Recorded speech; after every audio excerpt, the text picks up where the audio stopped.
నా గురించి ఒక చిన్న సాక్ష్యం చెప్తాను. అంటే అతిశయోక్తిగా చెప్పట్లేదు, లేకపోతే నా గురించి డాంబికంగా ఉండాలని చెప్పట్లేదు.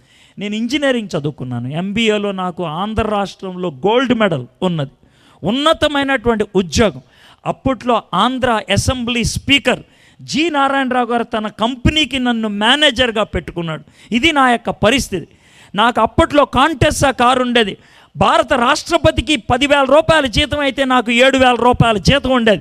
అంత ఉన్నతమైన స్థాయిలో ఉన్నప్పుడు దేవుడు ఇది వద్దు, నువ్వు పరిచర్యకు రా అని అంటే, ఆ స్థాయిలో ఉన్న వ్యక్తి 6 నెలల తర్వాత తినటానికి తిండి లేని పరిస్థితికి వచ్చాను నేను. రోజుకి ఒక్క పూటే తిన్నటువంటి దినాలు ఉన్నాయి.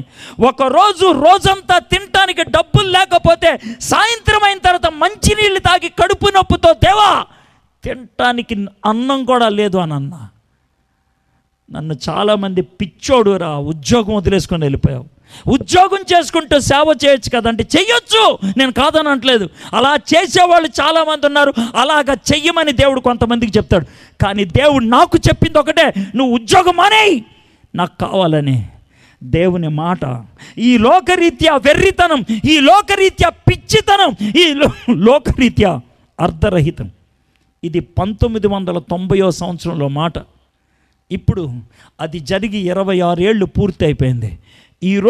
ఆ రోజు నన్ను చూసి వెర్రి నిర్ణయం, పిచ్చి నిర్ణయం అన్నవాళ్ళు ఈరోజు ఆ మాట అనగలరా? అనలేరు.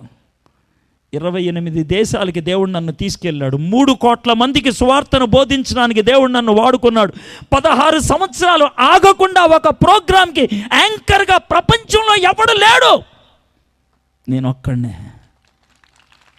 దేవుని మహిమార్థమే చెప్తున్నాను, ఎవ్వరు లేరు. నంబర్ 2 స్థానంలో ఉన్నది జాయిస్ మేయర్.